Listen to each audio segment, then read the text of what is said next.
Hi, and welcome to On the Field, the show that gives you access to the game of football with camp reviews, demonstrations of football fundamentals, and interviews with football players, coaches, and leaders in the world of sports. I'm your host, Ryan Hicks, and I've received a lot of requests on how I throw a football. I've been working on this skill since I was 8 years old, and I look at high school and college QBs, and I realize that I still have a long way to go. But since you asked, I'm going to tackle this request by sharing with you the fundamentals that I have been taught over the last 6 years. I'm going to break down the process of throwing a football into a series of videos that will cover the fundamentals that I have been taught. So here's part 1 on how to throw a football, the basics. In this video, I will discuss choosing the right size football, and I will demonstrate the 3 fundamentals I like to call grip, load, and throw. Okay, let's get started. Okay, step 1. Pick the right ball. You may not realize that there are different sizes of footballs.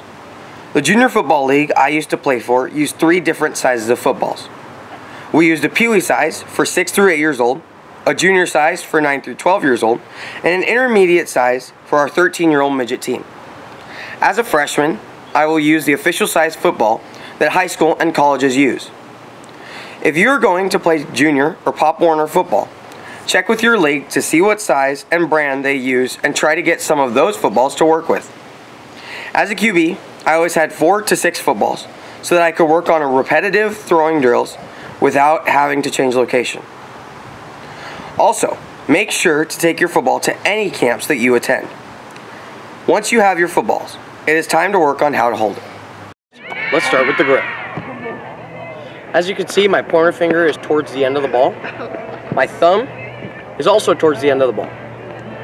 My middle finger is right before the first lace. My ring finger is in between the second and the third lace, and my pinky finger is in the slot after the fourth and in between the fourth and fifth lace. Okay. You should always have a gap in between the palm of your hand and the ball. Next is the load. When you take the ball from center, bring the ball immediately to your right breast with elbows relaxed. Now for lefties, it's just the opposite. Bring it up to your left breast. Right breast. Lefties. Left breast. Make sure you keep your shoulders pointing at your target. Now once the ball is at your right breast, you're going to bring the ball up into the L position with your opposite arm pointing at your target. Your opposite arm is going to pull down with your other arm coming through.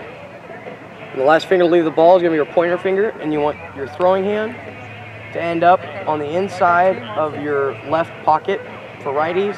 It would be your right pocket if you're a lefty. So here, L, pull down, come through, last finger to leave the ball, finish.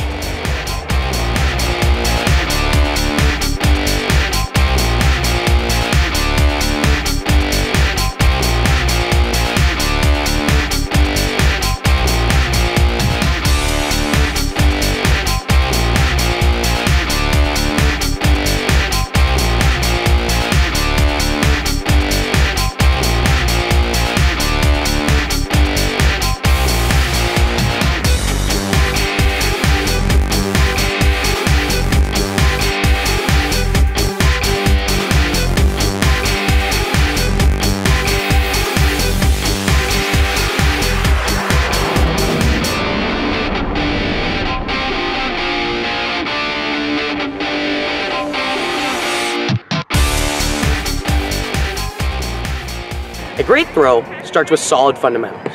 Now the technique that I just showed you works for me. Now you might have already developed a different technique, and you can find many different examples even in the NFL. Ultimately though, to have a great throwing game, you need to find a good coach and you need to practice, practice, and practice. And then when your next season starts, you'll be ready. Okay everybody, let's compete.